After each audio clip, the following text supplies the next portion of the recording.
What is up everybody, Afiq here and welcome back to my YouTube channel. How are you guys doing? So today I have this. So this is the latest generation Honda City, or also known as the GN2 facelift.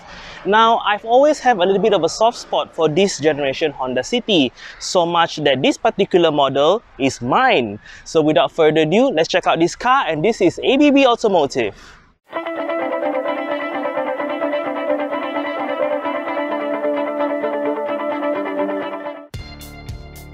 Recently launched in August of 2023, the facelifted Honda City GN2 sedan now comes with 5 trim levels. They are the S, E, V, RS Petrol, which is new for this time around, as well as the top of the range RS Hybrid. Prices starting at slightly less than 85,000 ringgit all the way to 112,000 ringgit for the top of the range RS Hybrid. The major highlight of this facelift is the include of Honda Sensing, which is standard on every variant. The Honda Sensing Safety Suite include lane departure warning, road departure mitigation, lane keeping assist, forward collision warning, collision mitigation braking system, automatic high beam, adaptive cruise control, low speed follow, as well as lead car departure notification. Here at the front of the new Honda City GN2 facelift, as the name implied, you get a subtle facelift compared to the older car.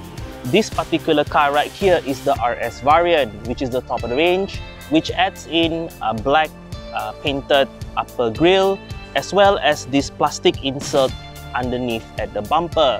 Now for the regular car, which is the V, E and S variant, this is finished in chrome, while the plastic insert down there does not extend all the way like you see here. The front headlights on this car for the V variant and above is LED projector, as well as having daytime running light as well as LED indicator. Speaking of LED, the fog light that you see down there is also powered by LED. The grille that you see here, which is inspired by honeycomb, is only available on the top RS variant. Speaking of the word RS, the badge on this generation is also slightly different compared to the pre-facelift car. Overall, I found the front end of the Honda City facelift to be quite sleek and very much a part of the Honda family.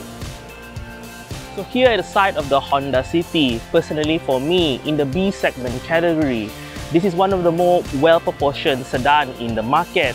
Starting off from the front towards the rear there, I do see a very strong character line running the length of the vehicle, which I do like about that. Now the side mirror on the Honda City is mounted on the lower window sill, so that does give a good visibility from inside the car. The side mirror can be folded electronically, and this particular car being the RS, the side mirror is black painted. Now the body kit that you see here is part of the modular 1.0 package. So for the Honda City RS variant, it actually only came with the side skirt. So for myself, I add the front lip as well as the rear lip to complete the overall body kit look of the car. Towards the back, you do see a shark fin antenna up top, and I do like that. It does look quite nice. And then the profile of the car just look very sleek. I particularly like this part of the C-pillar, especially this line where it moves up. It does remind me of the BMW King. Lastly, for the door, this car is equipped with keyless entry. So to get into the car is from behind the door, and to lock the car, you press the button. Okay. Overall, the side profile of the Honda City GN2 is still one of my favorite angles of the car. In terms of wheel, the Honda City facelift do receive slight tweak in design for its rim. So the top spec car here, which is the RS variant, gets this 16-inch alloy wheel finished in dual tone finish. Now, for the lower variant, the car is equipped with 15 inches, and depending on the trim you get, it's either single tone or dual tone like this one. Now the one thing I don't get with Honda Malaysia is that with a top spec car like this, you get Toyo equipped tires, while the lower spec 15-inch rim is equipped with Continental UC6. Personally, I do find that the Continental has a slightly more reputable brand compared to the one equipped here. Overall, I do appreciate the design of the new facelifted rim on this Honda City. Here in the back of the Honda City, from this angle is where I would call this car the BMW 3 Series copycat. The design does not lie that the back end of this car is inspired by the BMW 3 Series, and I have nothing to complain about that. It looks good. Okay, so for this particular facelift model, being the RS, now the first thing that they did with the RS facelift was adding this very big diffuser down below. The previous car, you do have a diffuser, but it is quite small, and for Honda to include such a daring design on the City, I applaud. Okay, so as I mentioned before, I did add the body kit in the back here to complete the overall look of this car. And then being the RS variant, you do get a deck lid on the you do get a deck lid spoiler on the rear trunk area. So if you get the V variant and below, there's nothing here. Okay, so being a Honda City, one of its trump card has always been its trunk space. Okay, so the boot capacity of the Honda City is best in class. It is rated at 519 liters, okay, which is more than the Toyota Vios, Proton Persona, as well as the Nissan Almera. Not only that, if you do find this space still too small, the back seat can be folded 60-40, creating a very long cargo load capacity. On top of that, the Honda City is also available with a spare tire underneath the floor, unlike some particular brand. Okay, so now some of the interesting detail on the Honda City that I like. The RS badge over here. Okay, if you bought the City normal City, the RS badge here will be replaced with the word iVTEC. But for this particular car, as I mentioned before, the City, this generation City is the first City to get the RS variant with the petrol engine. So they did move the iVTEC moniker up to the back of the rear glass. So it is a sticker type, and I do worry that over time that might get degradable over the solid badge in the back of the car. So overall, the back end of the Honda City, I do like it. It looks quite handsome, especially with the diffuser down below. It does give the car a little bit of aggression. But nevertheless, it is a BMW 3 Series copycat. So here inside the Honda City, not much has changed over the pre-facelift car. The dashboard design still favors practicality over stylish design. Okay, so in terms of practicality, everything is top-notch inside here. Okay, the steering in front of me, it is leather wrapped, so all the V car and above, the V spec car and above gets leather wrapped. Special to the RS is this black interior with a black headliner. For the lower spec car, you do get either beige or a lighter color. Okay, same goes to the leather seats. It is stitched with red stitching, whereas the normal V-spec car is not finished in red. Okay, the steering wheel, leather wrap, nice to the touch. You do get a pair of paddle shifter behind the steering wheel. In terms of adjustment, not an issue. The steering does come with telescopic, okay, as well as tilt adjustment. Okay, now the dashboard for the RS variant, you do have this sort of like red trim level. Not shiny, it's more of a satin finish. And then for the previous car, this was actually piano black. Now you still got piano black trim, just that it's been relocated around the aircon vents as well as around the head unit. Now speaking of the head unit, all the Honda City that is E-spec above get this 8-inch unit. Now from my understanding, Honda has increased the visibility and the resolution of this screen. It is slightly brighter compared to the pre-facelift car. This touchscreen also houses the multi-angle backup camera, so you can change the angle of the backup camera. The resolution, I can confirm that it is better over the pre-facelift car. Like I mentioned just now, the Honda City dashboard has always been practical design compared to stylish. There's a lot of storage. Okay, the center armrest, it is soft touch and it is quite sizable. Okay, and then inside there you do have a nice space to put in your keys or money or whatnot lah, right? So in front of me, underneath the touchscreen, I do have automatic single zone automatic climate control. Now new for this time around is that for the temperature setting, when you adjust the temperature, the light around the ring changes color. So if you are changing to a higher temperature, it changes to red color. If you change into a lower temperature, then the light illumination will be blue. Okay, underneath it you do have a nice shelf. For me here, I always put my cell phone or my handphone. Okay, and then right next to it is the USB charging as well as power outlet. Okay, underneath that you do have a little bit more shelf storage over here, and you do have a pair of cup holder, which is quite nice. So this part over here I think is quite practical.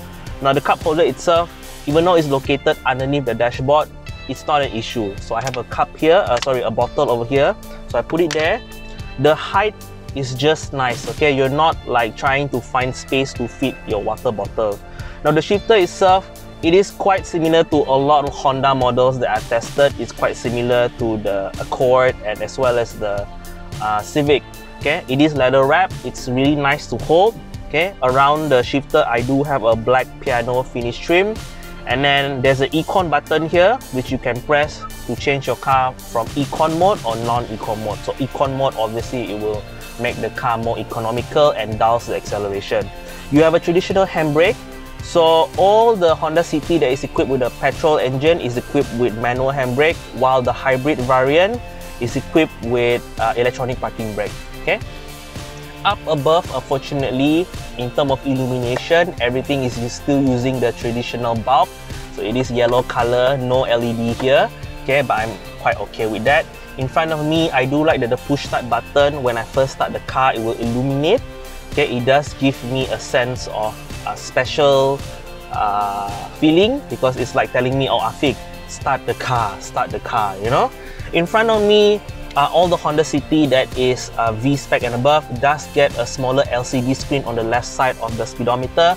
On the right side, your speed is still the traditional analog.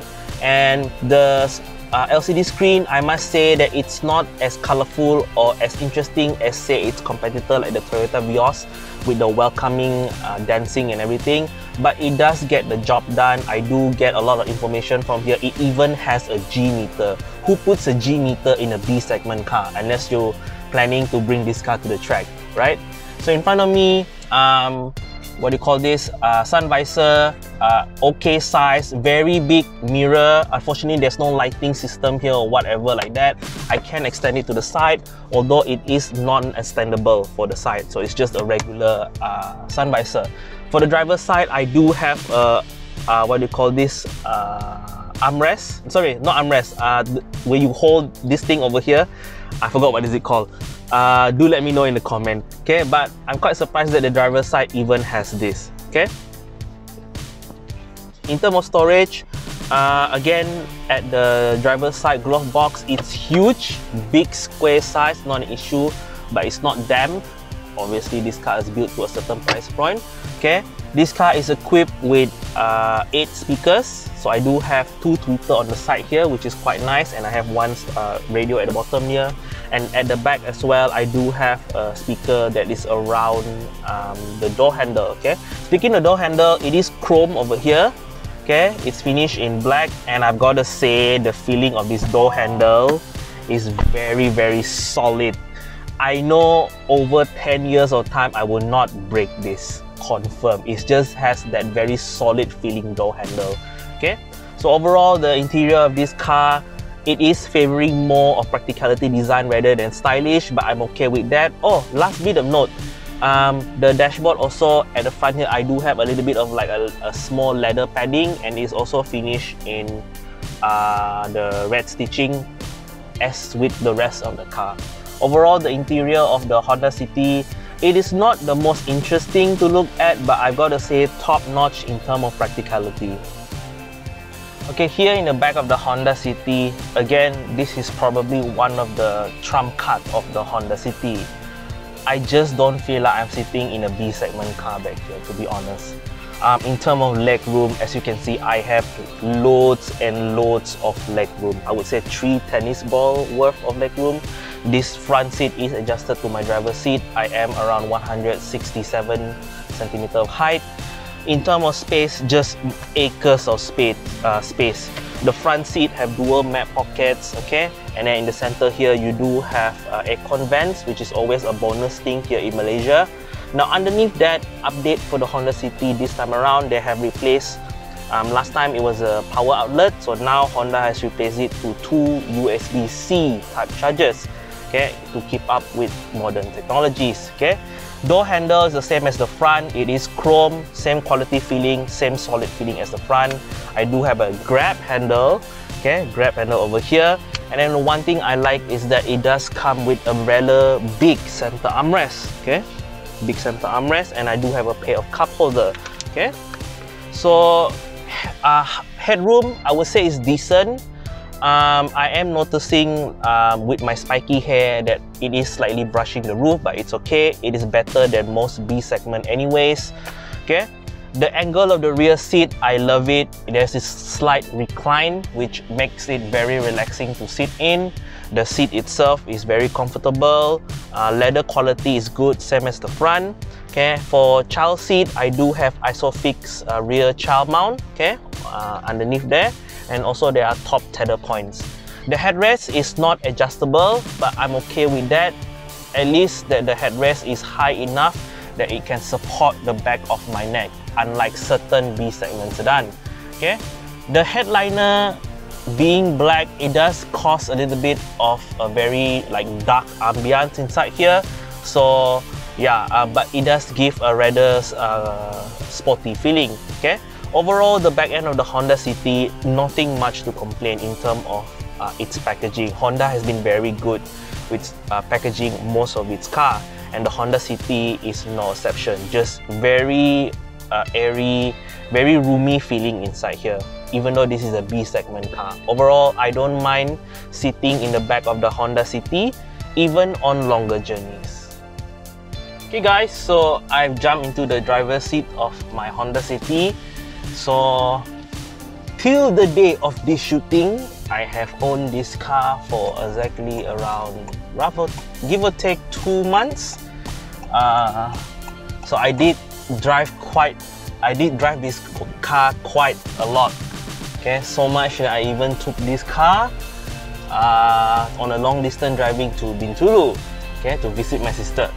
Okay, so the Honda City to me is just one of those cars where it has a nice balance of being comfortable but still acceptable in terms of handling. The setup of this car, Honda Malaysia has set up the Honda City more on the comfort side, not gonna lie. The tuning of this suspension is soft, okay? And this is a welcome thing for me because my parents' car, my mom's car is a Mercedes A-Class AMG, so it is quite a stiff car, and jumping into this, it's very comfortable. And personally for me, I've been driving this car to work every day and I love it. Now in terms of performance, the engine, this 1.5 litre iVTEC 4-cylinder petrol engine, it is the most powerful in class. Okay, in class here I say B segment class, not including the latest S70. You know, so purely in the B segment space, this is the most powerful in class. Okay, 145 Nm of torque, and then it's paired to a CVT powering the front wheels. The performance of this, I would say, quite sprightly. 0 to 100 is around 10.4 seconds. The performance, I find it sufficient in the highway. Never that I ever felt that I don't have enough power. And I do like that the CVT calibration, the moment I step on the pedal, it goes down to the ratio that I need it the most very, very quickly. So overall, I would say performance-wise is not an issue for this Honda City. It's good, okay? With that being said as well, I did bring this car on a long distance journey back to Bintulu from Miri. Okay, so that is a total distance of slightly more than 200 kilometers, and I did a day trip in this car.